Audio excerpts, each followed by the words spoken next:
Welcome to Dweller of the Dark. We are a channel honoring the yellowed and blackened bones of many prominent authors. We will be digging up several obscure, strange, and forgotten authors who influenced many of the great horror, science fiction, and fantasy writers today. Comment below if you like. If you have authors that you'd like to see recognized, list them in the comments or contact our author page. Authors, always looking for fresh blood.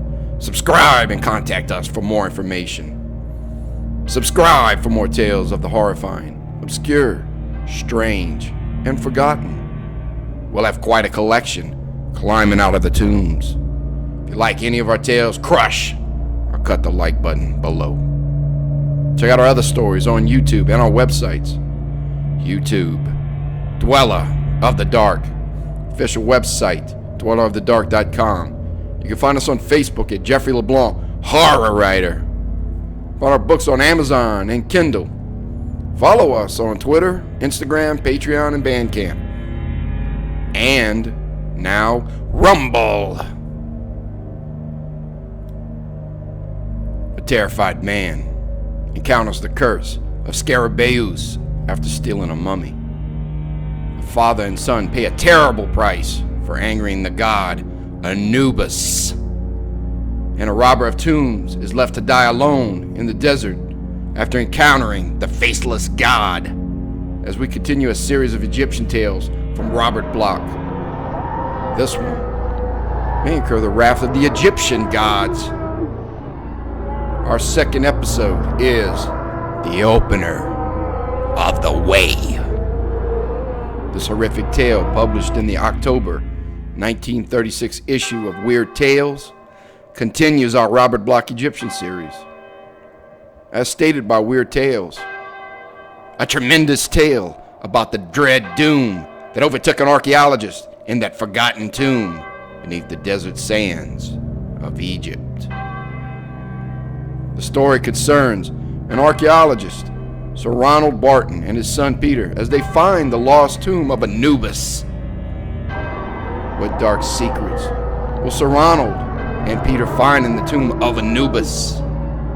In desecrating the tomb, will they see the wrath of the Opener of the Way? The Opener of the Way by Robert Bloch. The statue of Anubis brooded over the darkness. Its blind eyes had basked in the blackness for unnumbered centuries, and the dust of ages had settled upon its stony brow. The damp air of the pit had caused its canine features to crumble, but the stone lips of the image still were curled in a snarling grin of cryptic mirth. It was almost as if the idol were alive, as if it had seen the shadowed centuries slip by, and with them the glory of Egypt and the old gods. Then indeed would it have reason to grin at the thought of ancient pomps and vain and vanished splendor. But the statue of Anubis, Opener of the Way, jackal-headed god of Corneter, was not alive, and those that had bowed in worship were long dead. Death was everywhere. It haunted the shadowy tunnel where the idols stood, hidden away in the mummy cases and biding amidst the very dust of the stone floor. Death and darkness undispelled by light these 3,000 years. Today, however, light came.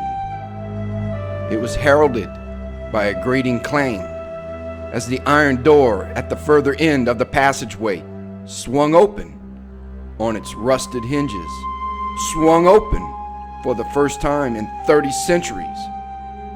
Through the opening came the strange illumination of a torch and the sudden sound of voices. There was something indescribably eerie about the event. For 3,000 years, no light had shone in these black and buried vaults. For 3,000 years, no feet had disturbed the dusty carpet of their floors. For 3,000 years, no voice had sent its sound through the ancient air. The last light had come from a sacred torch in the hand of a priest of Bast. The last feet to violate the dust had been encased in Egyptian sandals. The last voice had spoken a prayer in the language of the Upper Nile. And now, an electric torch flooded the scene with sudden light. Booted feet stamped noisily across the floor, and an English voice gave vent to fervent profanity. In the torchlight, the bearer of the illumination was revealed. He was a tall, thin man with a face as wrinkled as the papyrus parchment he clutched nervously in his left hand. His white hair, sunken eyes, and yellowed skin gave him the aspect of an old man, but the smile upon his thin lips was full of the triumph of youth. Close behind him crowded another, a younger replica of the first. It was he who had sworn, "For the love of God, Father, we've made it." "Yes, my boy, so we have. Look, there's the statue, just as the map showed it." The two men stepped softly in the dust-strewn passage and halted directly in front of the idol. Sir Ronald Barton, the bearer of the light, held it aloft to inspect the figure of the god more closely. Peter Barton stood at his side, eyes following his father's gaze. For a long moment, the invaders scrutinized the guardian of the tomb they had violated. It was a strange moment there in the underground burrow, a moment that spanned eternity as the old confronted the new. If the idol had been given the gift of sight, it might have contrasted these white-skinned, smartly accoutred intruders with the masked and dusky priest of olden days. But Anubis could not see. The god merely grinned in chimeric glee, with stone teeth bared in a centuried smile. But the two men gazed up at the eidolon in astonishment and awe. The colossal figure of the jackal god dominated the dim passage, and its weathered form still held vestiges of imposing grandeur and inexplicable menace. The sudden influx of outer air from the open door had swept the idol's body free of dust, and the intruders scrutinized its gleaming form with a certain vague unease. 12 feet tall was Anubis, a man-like figure with the dog face of a jackal upon massive shoulders. The arms of the statue were held forth in an attitude of warning, as if endeavoring to repel the passage of outsiders. This was peculiar, for to all intents and purposes, the guardian figure had nothing behind it but a narrow niche in the wall. There was an air of evil suggestion about the god, however, a hint of bestial humanity in its body, which seemed to hide a secret, sentient life. The knowing smile on the carven countenance seemed cynically alive. The eyes, though stony, held a strange and disturbing awareness. It was as though the statue were alive, or rather, as though it were merely a stone cloak that harbored life.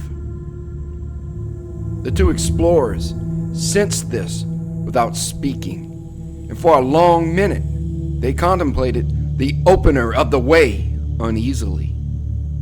Then, with a sudden start, the older man resumed his customary briskness of manner. "Well, son, let's not stand here gawking at this thing all day. We have plenty to do yet. The biggest task remains. Have you looked at the map?" "Yes, father." The younger man's voice was not nearly as loud or as firm as Sir Ronald's. He did not like the mephitic air of the stone passageway. He did not care for the stench that seemed to spawn in the shadows of the corners. He was acutely aware of the fact that he and his father were in a hidden tomb 700 feet below the desert sands, a secret tomb that had lain unopened for 30 creeping centuries, and he could not help but remember the curse. For there was a curse on the place. Indeed, it was that which had led to its discovery. Sir Ronald had found it in the excavation of the 9th pyramid, the moldering papyrus parchment which held the key to a secret way. How he had smuggled it past the heads of the expedition nobody can say, but he had managed the task somehow. After all, he was not wholly to be blamed, though the theft of expeditionary trophies is a serious offense. But for 20 years, Sir Ronald Barton had combed the deserts, uncovered sacred relics, deciphered hieroglyphics, and disinterred mummies, statues, ancient furniture, or precious stones. He had unearthed untold wealth and incredibly valuable manuscripts for his government. Yet, he was still a poor man and had never been rewarded by becoming head of an expedition of his own. Who can blame him if he took that one misstep which he knew would lead him to fame and fortune at last? Besides, he was getting old, and after a score of years in Egypt, all archaeologists are a little mad. There is something about the sullen sun overhead that paralyzes the brains of men as they ferret in the sand, digging in unhallowed ruins. Something about the damp, dark stillness underground in temple vaults that chills the soul. It is not good to look upon the old gods in the places where they still rule. For cat-headed Bubastis, serpented Set, and evil Amun-Ra frown down as sullen guardians in the purple pylons before the pyramids. Over all is an air of forbidden things long dead, and it creeps into the blood. Sir Ronald had dabbled in sorcery a bit, so perhaps it affected him more strongly than the rest. At any rate, he stole the parchment. It had been penned by a priest of ancient Egypt, but the priest had not been a holy man. No man could write as he had written without violating his vows. It was a dreadful thing, that manuscript, steeped in sorcery and hideous with half-hinted horrors.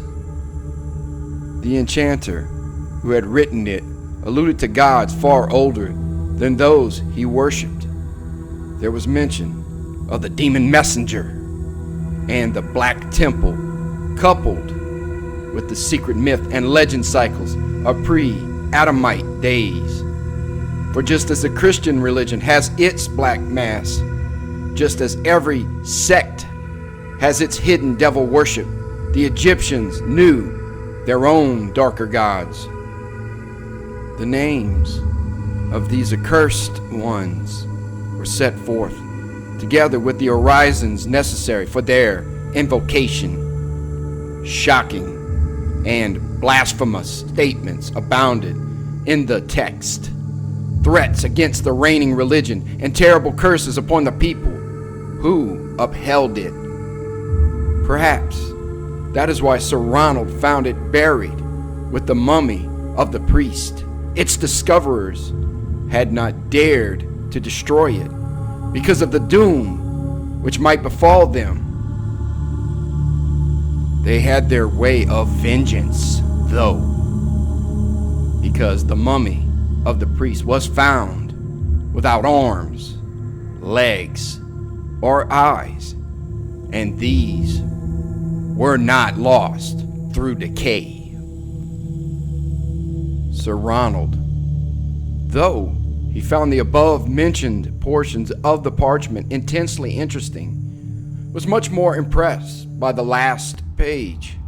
It was here that the sacrilegious one told of the tomb of his master, who ruled the dark cult of the day.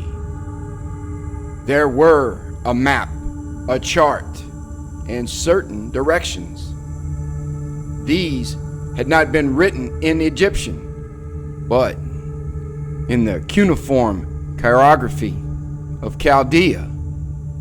Doubtless that is why the old avenging priest had not sought out the spot for themselves to destroy it.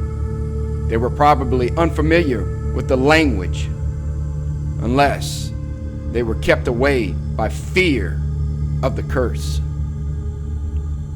Peter Barton still remembered that night in Cairo when he and his father had first read it in translation. He recalled the avid gleam in Sir Ronald's glittering eyes, the tremulous depth in his guttural voice. And as the maps direct, there you shall find the tomb of the master, who lies with his acolytes and all his treasure. Sir Ronald's voice nearly broke with excitement as he pronounced this last word. And at the entrance upon the night that the dog star is ascendant, you must give up 3 jackals upon an altar in sacrifice, and with the blood bestrew the sands about the opening. Then the bats shall descend, that they may have feasting, and carry their glad tidings of blood to Father Set in the underworld. Superstitious rigmarole, young Peter had exclaimed. Don't scoff, son, Sir Ronald advised. I could give you reasons for what it says above and make you understand, but I am afraid that the truth would disturb you unnecessarily. Peter had stayed silent while his father read on. Upon descending into the altar passage, you will find the door set with the symbol of the master who waits within. Grasp the symbol by the 7th tongue in the 7th head, and with a knife remove it. Then shall the barrier give way, and the gate to the tomb be yours. 33 are the steps along the inner passage, and there stands the statue of Anubis, opener of the way. Anubis? But isn't he a regular Egyptian deity? A recognized one? Peter broke in. His father answered from the manuscript itself. For Lord Anubis holds the keys to life and death. He guards cryptic corneta, and none shall pass the veil without consent. Some there are who deem the jackal god to be a friend of those who rule, but he is not. Anubis stands in shadows, for he is the keeper of mysteries. In olden days, for which there is no number, it is written that Lord Anubis revealed himself to men, and he, who then was master, fashioned the first image of the god in his true likeness. Such is the image that you will find at the end of the inner passageway, the first true image of the opener of the way. Astounding, Peter had muttered. Think what it means if this is true. Imagine finding the original statue of the god. His father merely smiled, a trifle wanly, Peter thought. There are ways in which the first image differs from the rest, said the manuscript. These ways are not good for men to know. So the first likeness was hidden by the masters through the ages and worshipped according to its demands.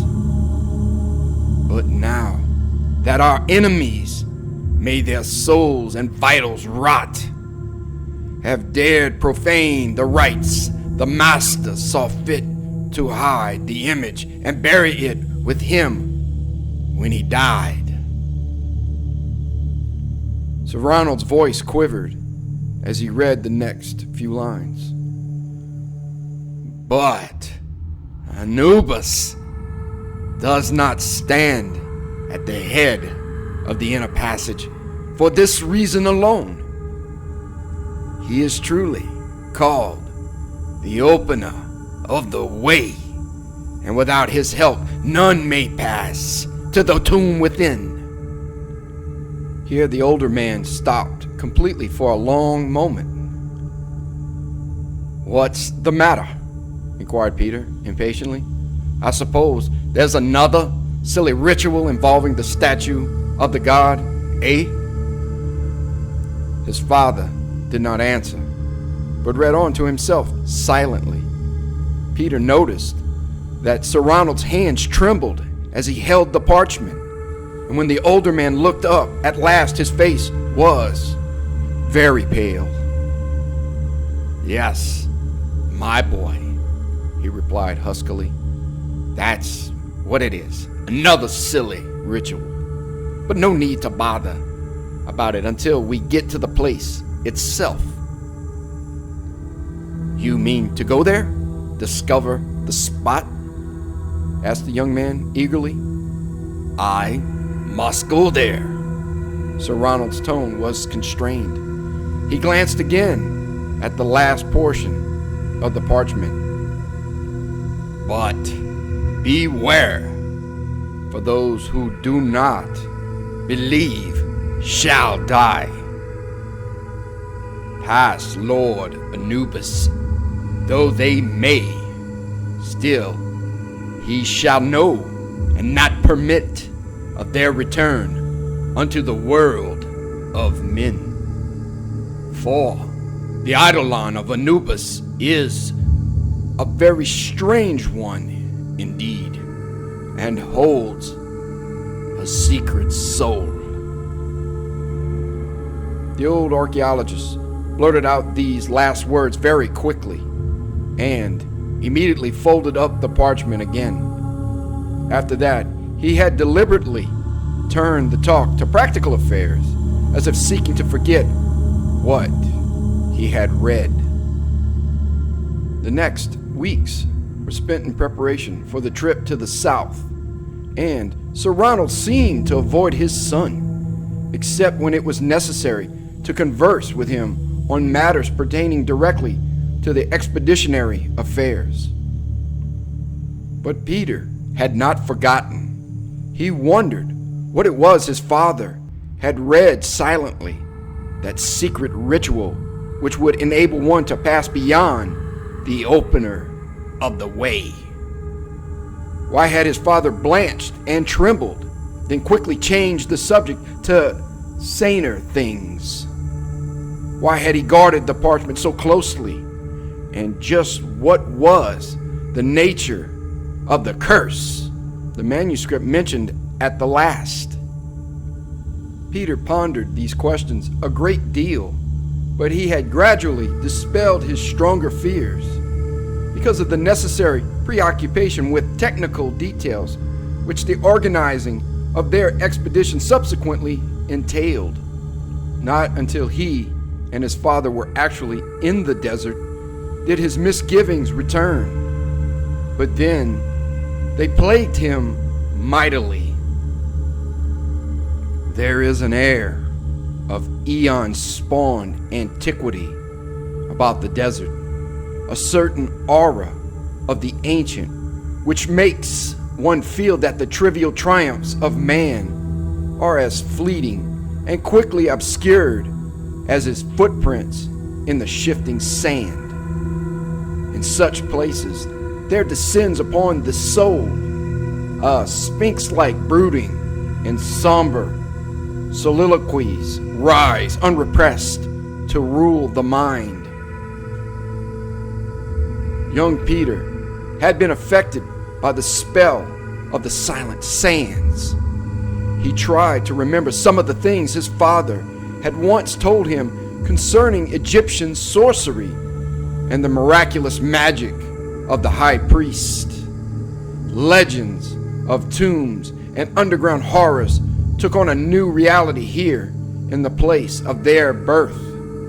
Peter Barton knew personally many men who had believed in the potency of curses, and some of them had died strangely.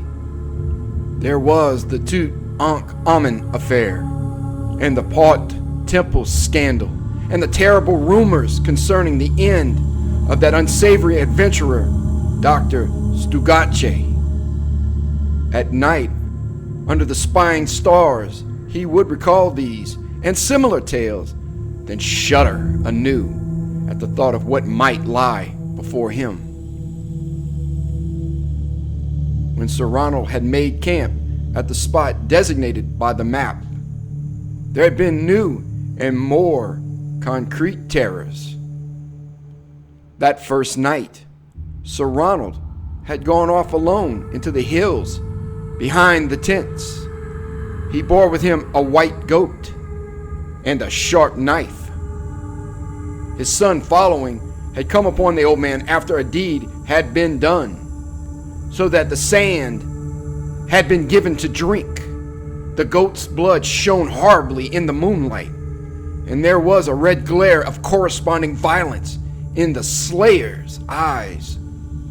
Peter had not made his presence known, for he did not deem it wise to interrupt his father while the old man was muttering those outlandish Egyptian phrases to a mocking moon. Indeed, Peter was more than a little afraid of Sir Ronald, else he would have attempted to dissuade him from continuing the expedition.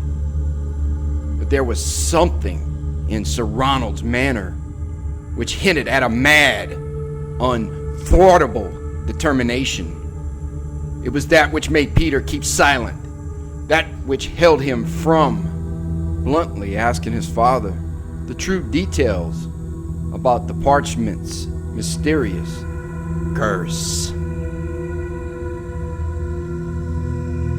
The day after the peculiar incident in the Midnight Hills, Sir Ronald, after consulting certain zodiacal charts, announced that the digging would start. Carefully, eyes on the map, he measured his paces to an exact spot in the sands and ordered the men to work. By sundown, a 10-foot shaft yawned like a great wound in the earth, and excited natives proclaimed the presence of a door beneath. Sir Ronald rewarded them with spirits sufficient to plunge them all into a comatose slumber long before midnight. Then he opened the crates, where the jackals were kept. Peter assisted him in this task, but reluctantly. For Peter, remembering the instructions in the parchment, knew why his father had taken the three beasts along, knew why he had withheld digging until a night when Canis was ascendant, realized, too, that the stupor sleep of the men was by no means accidental. The manuscript specified that the blood of 3 jackals should be spilled in accordance with the old rites of propitiation. So, Sir Ronald took the creatures over to a spot among the stones before the excavation, and Peter watched silently from afar. He saw a gleaming blade rise and descend thrice in the mad moonlight, heard 3 keening cries well out in the desert air, and the wind bore its scented baptism of blood. Then, with uncanny swiftness, there came a rustling from above, and the moon was blotted out by a brood of bats. Their beating wings coursed cloud-like over its phosphorescent face, and with eager squeakings, the charnel swarm descended to batten on the bloody bodies of the beast.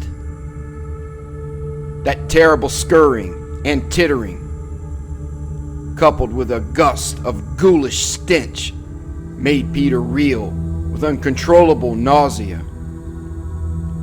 He had turned hastily away, but not before his eyes were assailed by the sight of Sir Ronald Barton crouching obscenely over the jackals, his face and body nearly obscured by a swarm of circling bats. On his face there was a hideous smile, and with his knife he was digging chunks of raw flesh from the carcasses beneath him, chunks of raw flesh which he held in outstretched hands, feeding the scavenger bats as they flew. And when he bent and nuzzled at one of the bodies with his own teeth, Peter ran sobbing to his tent, only to spend the rest of the night in torpid dreams.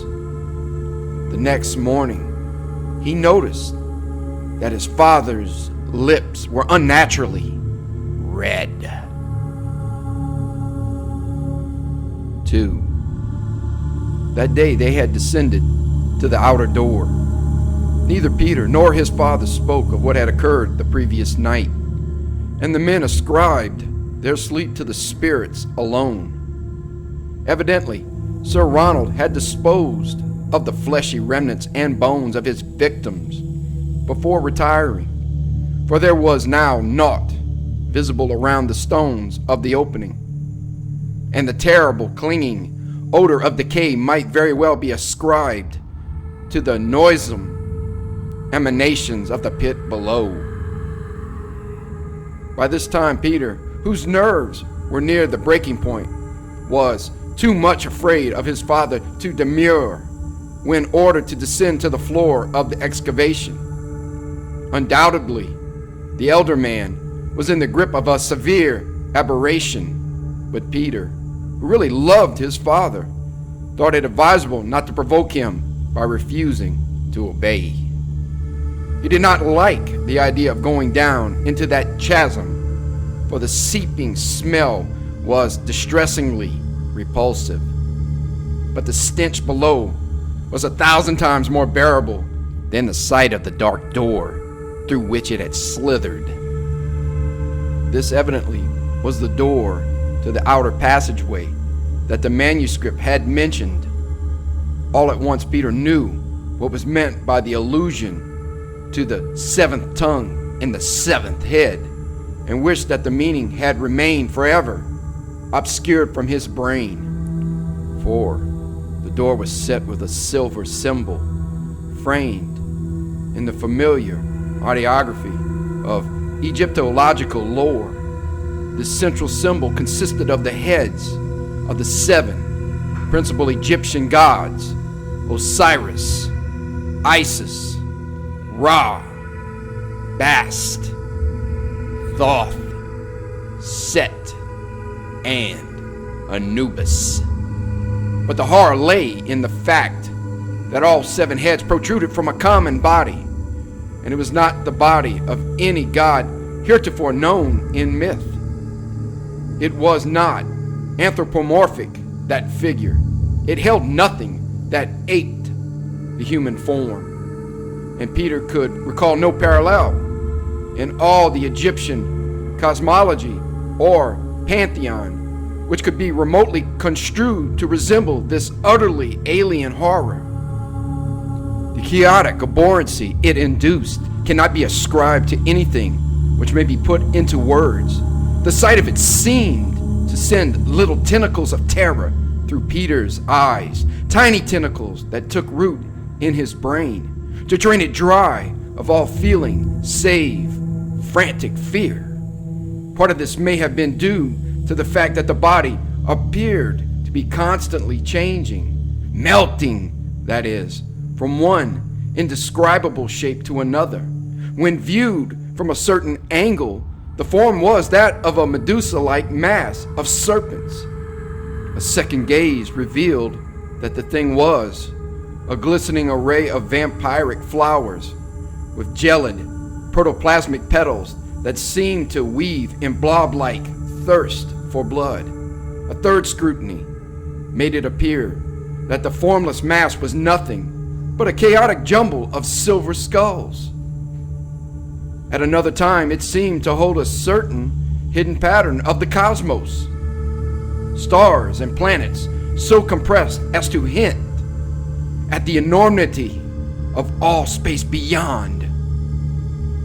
What devilish craft could produce such a baffling nightmare composite Peter could not say, and he did not like to imagine that the insane thing was the pattern of any human artist. He fancied that there was some sinister implication of allegorical significance about the door, that the heads set on the background of that baffling body were somehow symbolic of a secret horror which rules behind all human gods. But the more he looked, the more his mind became absorbed in the intricate silvery maze of design. It was compelling, hypnotic. Glimpsing it was like pondering upon the meaning of life, pondering in that awful way that drives philosophers mad. From this beguilement, Peter was roughly awakened by his father's voice. He had been very curt and abrupt all morning, but now his words were fraught with an unmistakable eagerness. It's the place, all right. The door of the parchment. Now I know what Bryn must have meant in his chapter on the Saracenic rituals. The part where he spoke of the symbols on the gate. We must photograph this after we finish. I hope we can move it later if the natives don't object.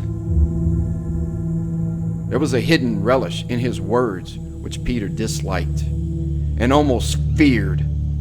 He became suddenly aware of how little he really knew about his father, and his secret studies of recent years recalled reluctantly certain guarded tomes he had glimpsed in the library of Cairo. And last night, his father had been out there with the bats, like some mad old priest. Did he really believe such nonsense? Or did he know it was the truth? Now, the old man's voice was triumphant. I have the knife. Stand back. With fearful, fascinated eyes, Peter saw his father insert the tip of the knife under the 7th head, that of Anubis. Steel grated on silver. Then the latter gave As the dog-like head slowly turned, as though actuated by a hidden pivot, the door swung open with a brazen clangor that echoed and re-echoed through the musty depths beyond. And musty those depths proved to be. A noxious, acrid scent burst forth from its long imprisonment, a charnel fetter. It was not the natron of spice-laden miasma common to most tombs. Rather, it held the concentrated essence of death itself, mildewed bones, putrefied flesh, and crumbled dust. Once, the first strength of the gaseous vapor had abated, Sir Ronald immediately stepped inside. He was followed, though much less quickly, by his son. The 33 sloping steps along the corridor were traversed, as the manuscript had foretold. Then, lantern in hand, the old man was confronted by the enigmatic eidolon of Anubis. After that first dismaying scrutiny, during which Peter was uneasily recalled these memories of preceding incidents, Sir Ronald interrupted his son's reverie and spoke. He whispered there, before the giant statue of the god that seemed to frown down upon the puniness of men with baleful, conscious eyes. Some trick of the lantern light seemed to change the contours of that stone countenance. Its chiseled grin was transformed into a gloating leer of mirthless menace. Yet, the grim apprehension this aroused in Peter was soon overpowered by more acute fright when he heard his father's words. Listen, boy. I did not tell you all that the parchment revealed to me that night. You remember, there was a part I read only to myself.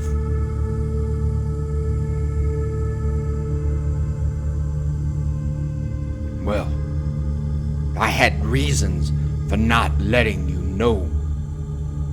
The rest then, you would not have understood, and probably would have refused to come here with me.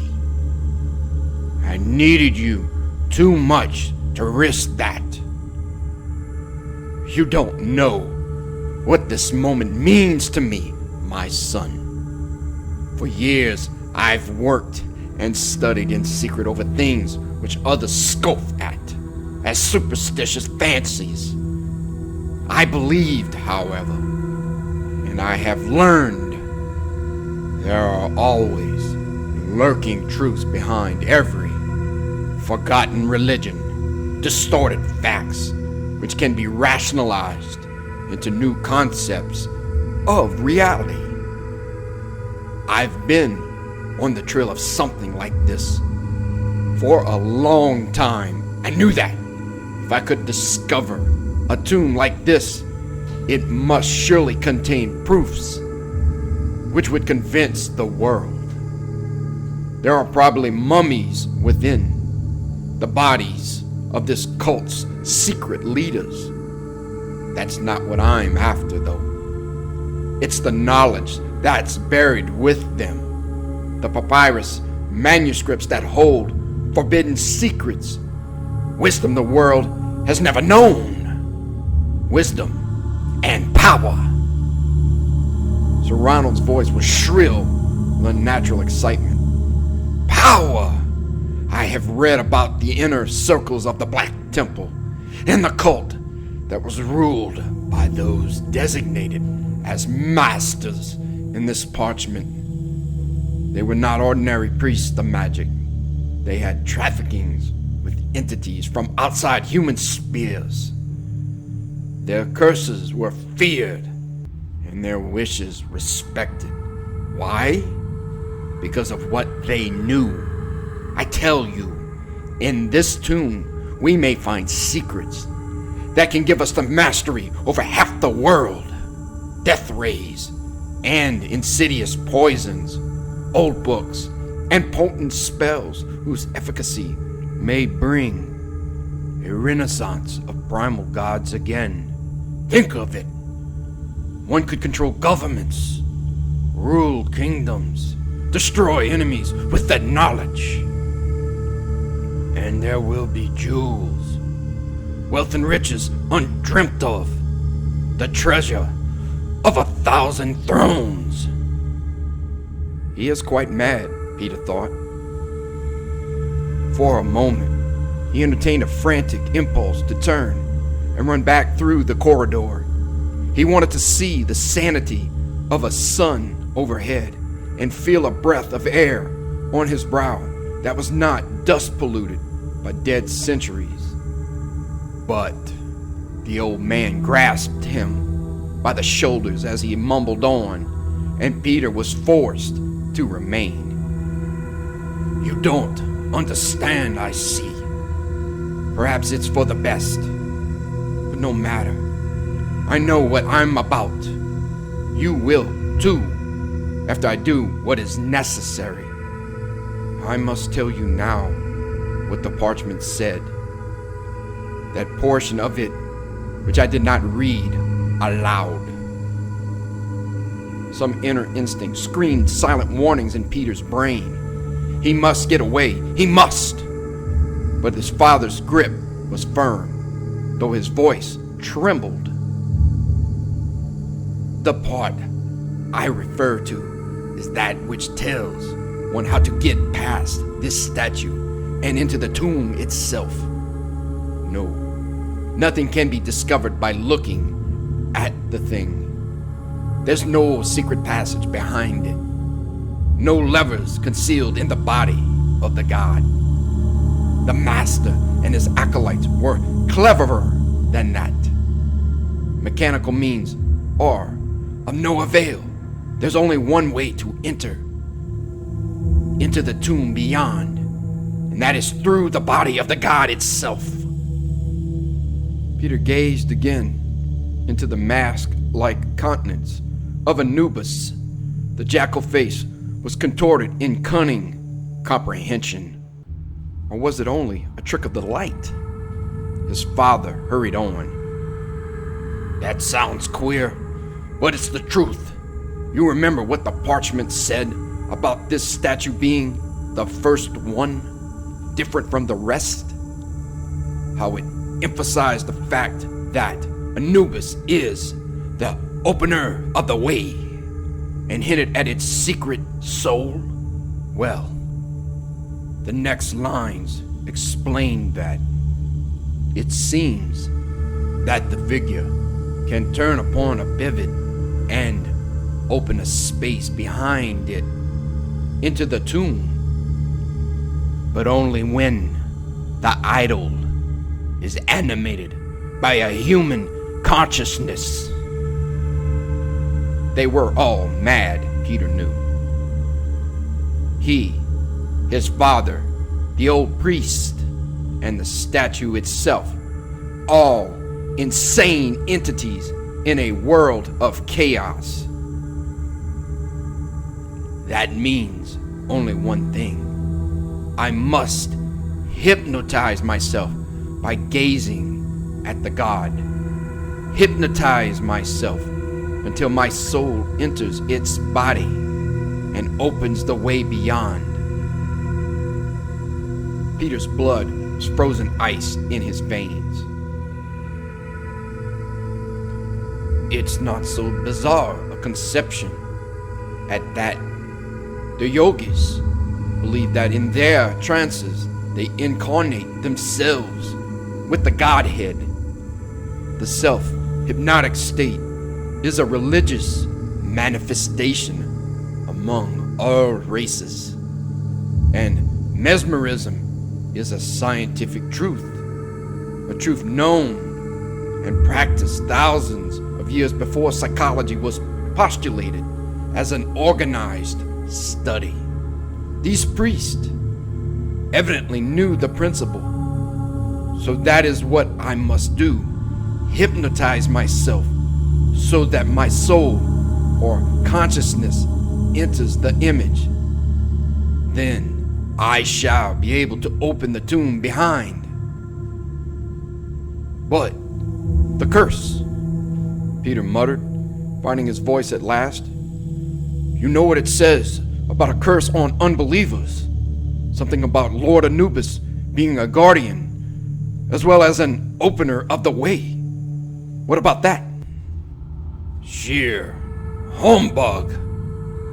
Sir Ronald's tone was fanatically firm. That was merely inserted to frighten off tomb looters. At any rate, I must risk it. All you need to do is wait. Once I pass into a trance, the statue will move, and the passage beyond will be disclosed. Enter it immediately, then give my body a good shake to break the coma, and I'll be all right again.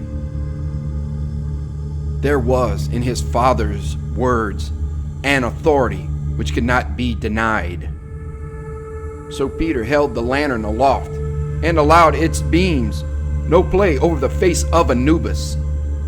He stood in silence while his father focused his gaze upon the jackal eyes, those stony, staring eyes that had so disturbed them with hints of a secret life.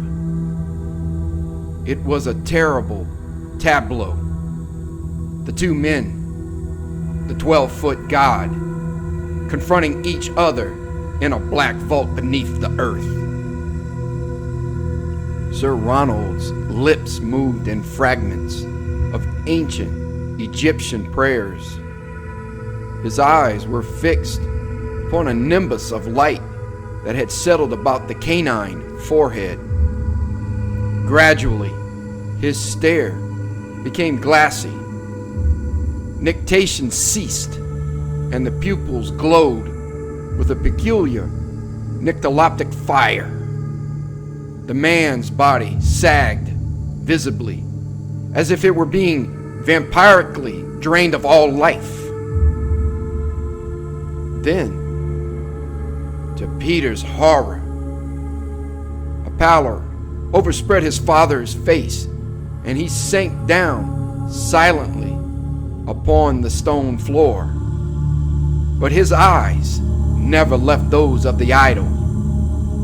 Peter's left arm, which held the lantern aloft, was seized with a spasmodic convulsion of utter fright. Minutes sped away in silence. Time has no meaning in a place of death. Peter could not think.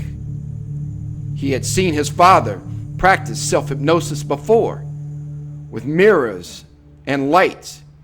He knew it was perfectly harmless in the hands of a skilled adept. But this was different. Could he enter the body of an Egyptian god? And if he did, what of the curse?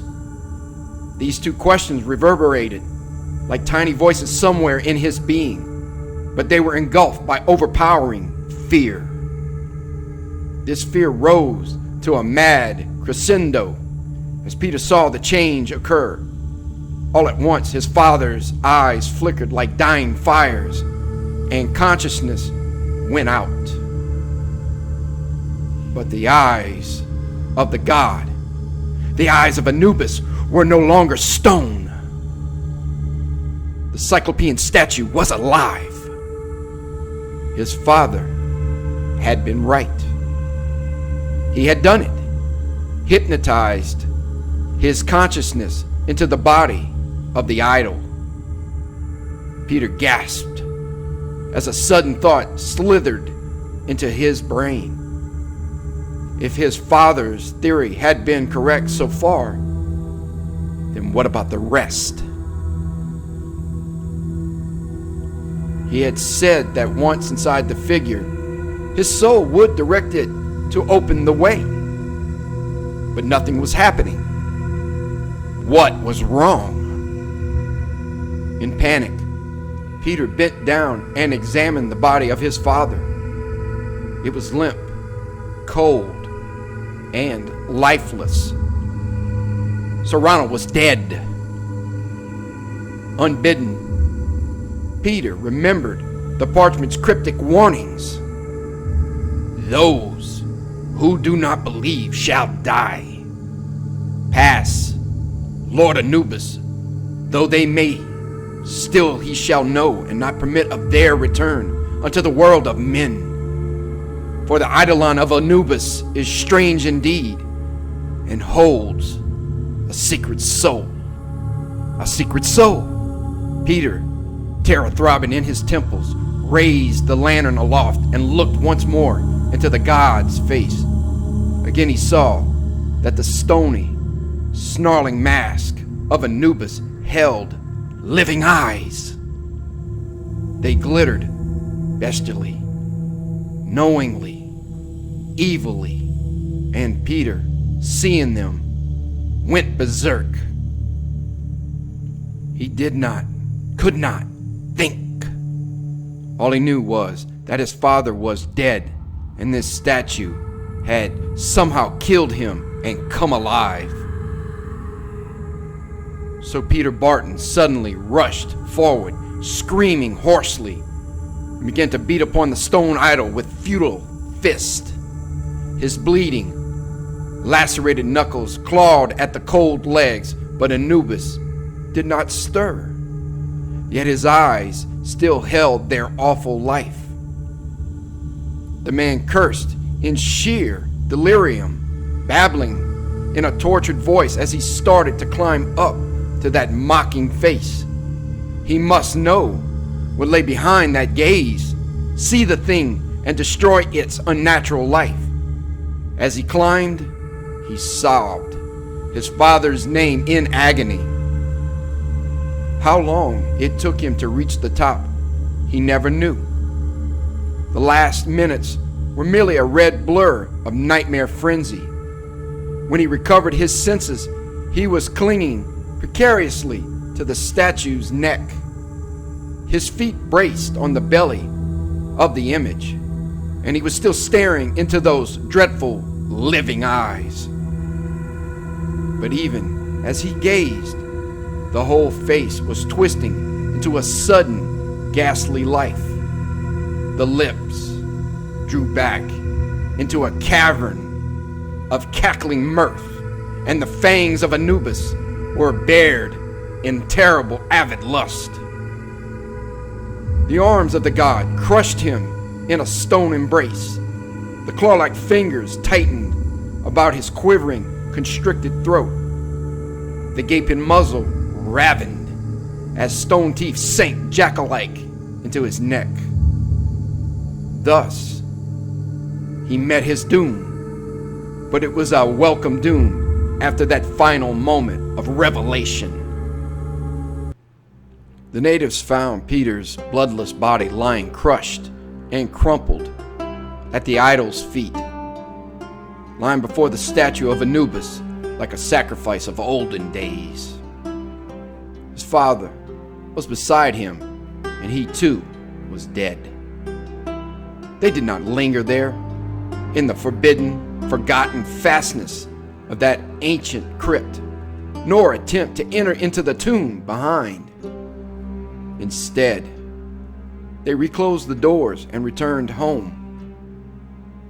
There they said that the old and young Effendi had killed themselves, and that is not surprising.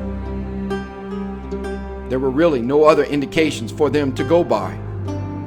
The statue of Anubis stood once more serene in the shadows, still grimly guarding the secret vaults beyond, and there was no longer any hint of life in its eyes.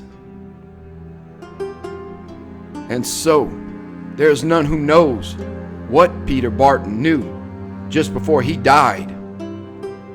None to know that as Peter went down into death, he stared upward and beheld the revelation which made that death a welcome deliverance. For Peter learned what animated the body of the God, knew what lived within it in a dreadful, distorted way, knew what was being forced to kill him. Because as he died, he gazed at last into the living stone face of Anubis, the living stone face that held his father's tortured eyes.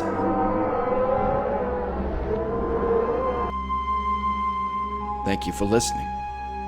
Have a great night.